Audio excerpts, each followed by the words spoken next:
ব্যক্তিগত নাস্তা করেছি, কিন্তু মাদ্রাসার খানা এখনো কেউ খাইনি। তো সবারই খুব পেরেশানি, আবার বাড়িতেও যাব।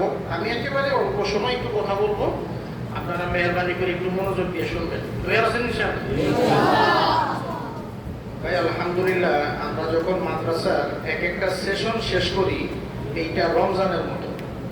রমজান যখন শেষ হয় তখন প্রতিটা মুমিনের এই পেরেশানি হওয়া দরকার, আগামী রমজান পর্যন্ত আমি হায়াত পাবো কিনা, এবং এই দোয়া করা দরকার যে আল্লাহ এই রমজান আমার জিন্দেগির শেষ রমজান না হয়। তো মাদ্রাসার যখন এক একটা সেশন শেষ হয়, প্রতিটা তালেবে ইলমের এই পেরেশানি দোয়া আর ফিকির দিলে আসা দরকার। কারণ আসলে একটা তালেবে ইলম রাসূলুল্লাহর মেহমান, তার যেভাবে চলা দরকার, যেভাবে থাকা দরকার, এই সিফতের সাথে তার চলা প্রয়োজন। আমরা কিভাবে চলতেছি বা আমরা কি সেভাবে থাকতেছি? তো আমাদের এই সমস্ত পারিপার্শ্বিক হালাত এবং গুনাহ, মাসিয়ত, নাফরমানি, ওস্তাদের বদনজর, এই সব মিলে ঝিলায়া সবসময় আমরা এই আশঙ্কায় থাকি আল্লাহ পাক কখন কাকে মাহরুম করেন। শেখুল ইসলাম আল্লামা শাহ আহমদ শফি রহমাতুল্লাহ আলাইহি হুজুর প্রতি বছরের বা প্রতি সেশনের আগে যখনই হুজুর বয়ান করতেন, হুজুর এই কথাটা বলতেন। খুব হুজুরের জমানে অনেকবার শুনছি যে কোনো ছেলে যদি মাদ্রাসা থেকে ঝরে যায় কোন শরঈ ওযর ছাড়া, তো তার খুব দোয়া ইস্তেগফার করা দরকার। অথবা মাদ্রাসা থেকে যদি কোনো তালেবে ইলমের নাম লেখা দেওয়া হয়, এইটাও খুব দোয়া ইস্তেগফার করা দরকার। কেন? হুজুর বলছেন, এটা হুজুরের জবানের কথা আমি নকল করতেছি আপনাদের কাছে, এটা কোনো নস না, কিন্তু বড়দের কথা এটা একেবারে দুর্বল না। যে ভাই মাদ্রাসা থেকে যদি কোনো তালেবে ইলমের নাম কাটা হয় বা উস্তাদের দিলের থেকে যদি কোনো ছাত্র পড়ে যায়, এটা আলামত সে আল্লাহ পাকের রহমত থেকে বাদ পড়ে গেছে। নাউজুবিল্লাহ তাআলা জানেন। আমাদের কারো জিন্দেগিতে এই ধরনের আযাব না আসুক, আমরা খুব দোয়া করি। এই জন্য ভাই আলহামদুলিল্লাহ, প্রথমে তো শুকর আদায় করা যে কোরবানি থেকে এই পর্যন্ত আল্লাহ আমাকে ইলমের জন্য কবুল করছেন। এটা কোনো গতানুগতিক শিক্ষা ব্যবস্থা না যে আমি বছরের শুরুতে ভর্তি হয়েছি, আমার নাম তো খাতার মধ্যে আছেই, চলতেছে পরীক্ষা দিতেছি, বাস বছর শেষ করলাম, পাস করলাম। এটা ইলমে ওহী। এইটার সাথে কাগজ কলম, ভর্তি, খানা, মাদ্রাসা, বেফাক, এগুলার থেকে অনেক বেশি গভীর সম্পর্ক হলো আমি ইলম শিখতেছি আল্লাহর জন্য, আল্লাহ আমাকে ইলমের জন্য কবুল করলেন কিনা, আমি মকবুল হইতে পারলাম কিনা। বহু এরকম ওয়াকিয়াত আছে, এখন লম্বা করতেছি না। এই জন্য ভাইরা, আপনারা এই ফিকির, এই তলব, এই দরদ, এই ব্যথা, এই আফসোস, এই গিরিয়াজারি দিলের মধ্যে নিয়ে যাবেন যে আমার এই সেশনে যে অন্যায়গুলা হয়েছে, যে গুনাহগুলা হয়েছে, এইটার জন্য আল্লাহ আমাকে মাহরুম না করেন, আমি আবার যেন সময় মতো মাদ্রাসা উপস্থিত হতে পারি ইনশাআল্লাহ। প্রতি মাদ্রাসা ছুটির সময় দিলেই কথা রাখা এবং আল্লাহর কাছে দোয়া করা যে আল্লাহ, আমি তো এই যে 2 মাস 2.5 মাস থাকছি মাদ্রাসায়, আমার দ্বারা অনেক গুনাহ হয়েছে। একটা কবিরা গুনাহ করনেওয়ালা নিঃসন্দেহে সে ইলমের উপযুক্ত না। অথচ আমাদের প্রতিদিন কত কবিরা গুনাহ হইতেছে। যে আলেম ইলম খাবার খাওয়াই দেয়, উম্মতের রিজিক, সেদিন আপনারা শুনছেন, সে আবার ইলমের জন্য উপযুক্ত কেমনে থাকে? যেই তালেবে ইলমের ব্যাপারে ওস্তাদের দিল ময়লা হয়ে যায়, সেই তালেবে ইলম আবার ইলম শিখে কেমনে? যেই তালেবে ইলম মোবাইল চালায়, গুনাহ করে, বড় বড় বালেগ মেয়েদেরকে টিউশনি করাইতেছে, এই তালেবে ইলম আবার ইলম শিখবে, আল্লাহ তারে কবুল করবে, সে আবার ইলমের নূরও পাবে। এইটা কেমনে হয়? এটা তো অসম্ভব। আম গাছে কাঁঠাল ধরতে পারে, এটা সম্ভব যদি আল্লাহ পাক দেন। কিন্তু কোন তালেবে ইলম বালেগ মেয়েকে প্রাইভেট পড়াচ্ছে, মোবাইলে গুনাহ করতেছে, আবার সে ইলম পাবে, আল্লাহ তাকে কবুল করবে, এটা অসম্ভব। কারণ এটা যদি সম্ভব হয়, তাহলে কোরআন সুন্নাহ সব মিথ্যা হয়ে যাবে। তাইলে যে ছেলে সিফতের সাথে চলতেছে, এমন বহু তালেবে ইলম আছে, মাসকে মাস সে বাজারে যায় না, গুনাহ হবে দিকে। মাসকে মাস সে কোনো বাইরের খাবার খায় না, তার বদ আসর হবে দিকে। মাসকে মাস সে চোখ দিয়ে কোনো হারামি দেখে না। তো ওই তালেবে ইলম আর যেই তালেবে ইলম সারাদিন গুনাহ করে, ওস্তাদের সাথে মিথ্যা কথা বলে, উল্টা পাল্টা করে, বালেগ মেয়েদেরকে পড়ায়, মোবাইল চালায়, সেও যদি কবুল হয়, তাহলে তো ওই দুইটা বরাবর। আল ইয়াস্তাবিল্লাযীনা ইয়ালামুন ওয়াল্লাযীনা লা ইয়ালামুন, দুইটা এক হবে? কি বলেন? দুইটা এক হবে? এই জন্য ভাইরা, গুনাহ আমাদের হবে, আমরা দুর্বল মানুষ, আমরা দুর্বল উম্মত, আমাদের অন্যায় হবে, ভুল হবে, আবার আমরা ফিরে আসবো। এই জন্য ভাইরা আমরা এখান থেকে এইটা নিয়ে এই দরদ দিয়ে এই মজলিস থেকে ইনশাআল্লাহ উঠবো যে আল্লাহ আমার এই সেশনে যে ভুলগুলো হয়েছে এই ভুলের কারণে আগামী মাদ্রাসায় আসাটা আমার বিলম্বিত না হয়। এটা আপনাদেরকে সবসময় ভাই তন্বি করা হয়, আবারও ভাই করতেছি, কেউ ইচ্ছাকৃত ভাবে মাদ্রাসা থেকে চলে যাচ্ছে না, কেউ ইচ্ছাকৃত ভাবে এলেম থেকে সরে যাচ্ছে না, এটা কুদরতি ভাবে ফয়সালা হইতেছে। হ্যাঁ, আল্লাহ তো আপনার উপর দিয়ে উঠাই টপ করে নিয়ে বাইরে নিয়ে যাবে না, আপনার বিভিন্ন ওয়াসাইল তৈরি হবে, এমন পরিস্থিতি হবে আপনি আর এলেমের লাইনে থাকতে পারতেছেন না। আপনার থেকে অনেক কঠিন পরিস্থিতি নিয়েও মানুষ এলেম শিখতেছে, আপনার থেকে আরো কঠিন অভাব নিয়ে মানুষ এলেম শিখতেছে। এই জন্য ভাইরা আমরা এই দরদ নিয়ে উঠতে পারবো ইনশাআল্লাহ। এটা হলো 1 নাম্বার। 2 নাম্বার হলো ভাই এলেমের উপযুক্ততা অর্জন করা। এলেম তো এটা সীমাহীন জিনিস, এটা কোনো শেষ নাই। তো আমার মধ্যে এলেমের উপযুক্ততা যেন হারায় না যায়, আমি যেন সবসময় এই চেষ্টার মধ্যে থাকি আমার দ্বারা গুনাহ না হয়, ওস্তাদের প্রতি আমার প্রতি যেন ওস্তাদের নেকজন থাকে, আমার প্রতি যেন ওস্তাদের দরদ থাকে, দিল থাকে, এটা সবসময় মাথায় রাখতে থাকা। কারণ প্রচলিত পড়াশোনা আর এলমে ওহি এক না ভাই। যে ওস্তাদ আমাকে কোরআন শিখাইতেছেন, মান্তিক ফলসফা শিখাইতেছেন, নাহু সরফ শিখাইতেছেন, কোরআন সুন্নাহর এলেম আমি যে ওস্তাদের সামনে থেকে নিতেছি, সেই ওস্তাদ আবার আমার ব্যাপারে দিলে কষ্ট রাখবেন, কশিত কেন?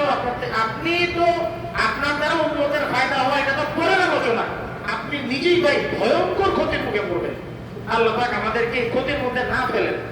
আপনারা ছোট মানুষ, এই কথাগুলোর ওজন আপনাদের কতটুকু বুঝে আসতেছে আমি জানি না, বলা প্রয়োজন বললাম, আপনারা একটু দিলে রাখেন। এটা হলো 1 নাম্বার। 2 নাম্বার হলো ভাই যে কোনো মজলিসে যখন ফেরাক হয় পরস্পর দোয়া দেওয়া।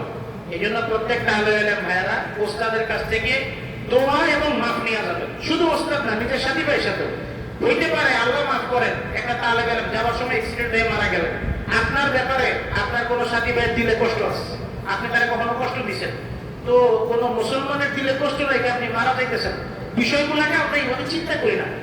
প্রতিনিয়ত মানুষ মারা যাইতেছে প্রতিনিয়ত। হইতে পারে আজকে রাত্রে লঞ্চ ঢুকবে, আমাদের তো জানা না, জানা আছে, হইতে পারে যাওয়ার সময় আপনার গাড়িটা অ্যাক্সিডেন্ট হইতে পারে। এই জন্য ভাইরা আমরা যারা আসি এটা মনে করবো না যে আমি কখন বাইর হবো, আস্তে ধীরে বের হন। এখন খানা খান, খানার পরে ব্যাগপত্র গুছান, প্রত্যেক ওস্তাদের সাথে সালাম মোসাফা করেন, এবং আমি আপনাদের বাবা হিসাবে, রুহানি বাবা হিসাবে আপনাদেরকে আমার ওসিয়ত, এই আলফাজ এবং এই বাক্যটা প্রত্যেকে বলবেন, আসসালামু আলাইকুম হুজুর, বাড়িতে যাইতেছি, দোয়া চাই, আর হুজুর আমার দ্বারা যদি কোনো অন্যায় হয়, আপনার দিলে কোনো কষ্ট থাকে, আমাকে আল্লাহর রাস্তায় মাফ করে দিন। এই কথাটা বলতে পারবেন তো ইনশাআল্লাহ? একদম এই কথাটা ওস্তাদকে, প্রত্যেকটা ওস্তাদকে বলে না করবেন। প্রত্যেক ওস্তাদ বলতে আপনার বিভাগের ওস্তাদ, প্রতি ওস্তাদকে সবার বলার প্রয়োজন নাই, কিন্তু প্রত্যেক ওস্তাদের সাথে সালাম মোসাফা করে দোয়া নিয়ে যাবেন। আল্লাহ না করুক যদি যাওয়ার সময় আপনার দেখানো হয় ওস্তাদের দিলটা যদি এরকম ভিজা থাকে, নিঃসন্দেহে আপনি জান্নাতে যাবেন ইনশাআল্লাহ। কারণ আপনি তখন পরিপূর্ণ তালেবে ইলমের সিফতের মধ্যে আছেন। একজন তালেবে ইলম, তার ব্যাপারে ওস্তাদের দিলে কোনো কষ্ট নাই, তার ব্যাপারে ওস্তাদের হুসনে জন আছে। ওস্তাদ শিবলির মানে না হোক, ওস্তাদ জুনায়েদ পোকলাকে না হোক, ওস্তাদ যেহেতু আপনাকে পড়াইছেন, ওনার ব্যক্তিগত আমল যতই দুর্বল হোক, আপনার জন্য উনি ইমাম বুখারী, আপনার জন্য উনি ইমাম মুসলিম, ওনার ব্যক্তিগত জিন্দেগি দেখার আপনার কোনো প্রয়োজন নেই।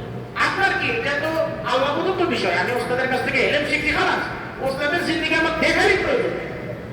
ওস্তাদের আখলাক কেমন, ওস্তাদের কথা বলে কেমন, ওস্তাদের আচরণ কেমন, ওস্তাদের ব্যক্তিগত আমল কেমন, নফল কি পড়ে নাকি পড়ে না, আপনার প্রয়োজন এই বিষয়। আপনি ওস্তাদের সামনে কিতাব নিয়ে যেহেতু বসছেন, আল্লাহ প্রদত্ত হুকুম, আপনার ওস্তাদকে ইজ্জত করতে হবে। এই জন্য ভাইরা ওস্তাদের কাছ থেকে দোয়া নিয়ে যাবেন, এবং পরস্পর সাথী ভাই অবশ্যই সালাম মোসাফা মুয়ানাকা করে যাবেন। ভাই যাই কিছু রহমতুল্লাহ ভাই দোয়া করেন ইনশাআল্লাহ, আবার আসলে দেখা হবে ইনশাআল্লাহ। তাইলে যদি কারো ইন্তেকাল হয় আপনি সবার দোয়া পাবেন। এটা বিরাট জিনিস, আপনার ব্যক্তিগত আমল দুর্বল হোক, আল্লাহর কাছে আপনি পরিষ্কার থাকবেন।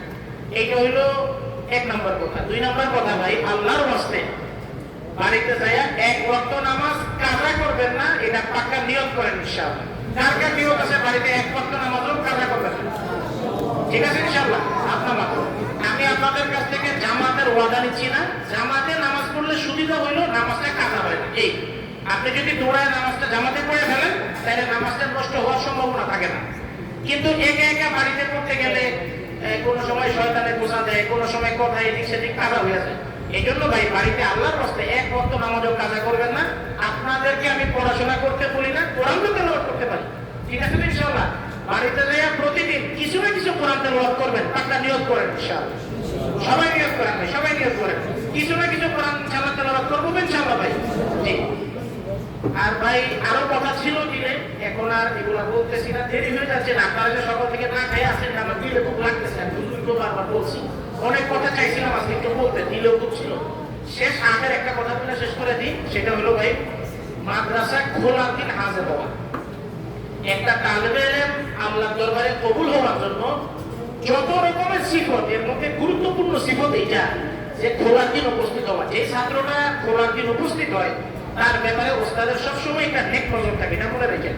এবং ভাই আপনাদেরকে শোনানো হয়েছে বারবার, আল্লাহ পাক আমাদের এই দর্শে নিজামে এবং এই তালিমকে এত বেশি কবুল করছেন, এইখানে ভালো ছাত্র হওয়া কোনো ম্যান্ডেটরি বিষয় না।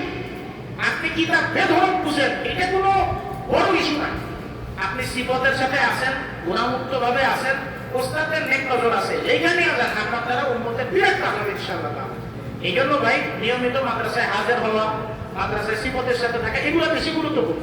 তো ইনশাআল্লাহ মাদ্রাসা খোলার দিন অবশ্যই আপনারা উপস্থিত হবেন। খোলার দিন উপস্থিত না হইলে মাদ্রাসায় যে জরিমানার মশালা আছে, এইটা কি আপনার 50 টাকা, দিন প্রতি 30 টাকা, এগুলো তো কোনো ঘটনাই না। আপনি 5 দিন পরে আসবেন, 200-300 টাকা দিয়ে দিবেন, 200-300 টাকা তো এমনি আসতে চাইতে আমরা নাস্তা খাই। এইটা হইলো মাদ্রাসার নিজাম হিসেবে রাখা হয়েছে। কিন্তু মূল বিষয় হইলো আপনি খোলার দিন হাজির হইয়া মাদ্রাসা এবং ওস্তাদের নেক নজর এবং বরকতের অংশীদার হবে। আপনার কাছ থেকে টাকা নিয়ে মাদ্রাসা কি করবে? মাদ্রাসা আপনাদের প্রতিদিন 500 টাকা খানা খাওয়াইতেছে, আপনার 200 টাকা দিয়ে মতো কি করবে? এই ব্যাপারগুলো আপনারা একটু গভীরভাবে চিন্তা করবেন।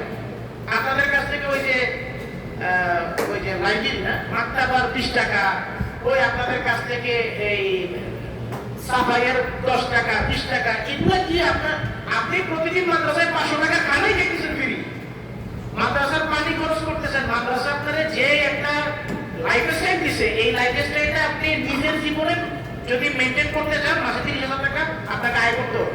বুঝেন নাই মনে হয় কথা? মাদ্রাসা আপনাকে যে একটা জিন্দগির মধ্যে রাখছে, মাদ্রাসায় আপনি যে একটা জীবন লাইফ লিড করতেছেন, 24 ঘন্টা আইপিএস চলতেছে, কারেন্ট গেলে ফ্যান চলতেছে, 80 ওয়াটের টিউবলাইট চলতেছে, খানা 100 খানা, এই জিন্দগি যদি আপনি আপনার নিজের জীবনে চালাইতে যান, আপনাকে মাসে 30 থেকে 40,000 টাকা ইনকাম করতে হবে।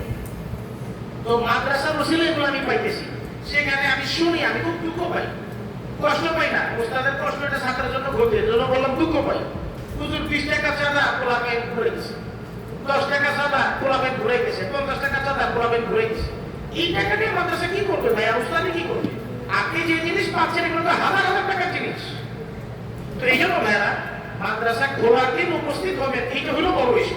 আপনার জরিমানা 50 টাকা নেওয়া হবে, এটা কোনো ঘটনা না। আমরা খোলার দিন ইনশাআল্লাহ সবাই উপস্থিত হবো তো ইনশাআল্লাহ, এখান থেকে নিয়োগ করে যাবেন। তো মোটামুটি কথা হইলো এইটা। আচ্ছা, নিজামি কথা হইলো যে সমস্ত তালেবে ইলম ভাইয়েরা স্বেচ্ছায় মাদ্রাসা এবং ওস্তাদদেরকে